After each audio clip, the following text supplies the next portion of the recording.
The Junior has a 3-foot reach and a 9-foot height, and is assembled a little differently. Starting with the pedestal and rear sections, you use this stub section in place of the front section, securing it in the usual manner, being careful not to over-tighten the plugs. The stub section has its own pulley cable that connects directly to the pedestal. You level it in the same way, and for once, you'll need less weight.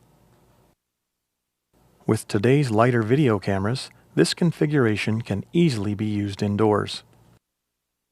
It sets up quickly, and it works equally well on track. For review purposes, here's a list of the available configurations and specifications.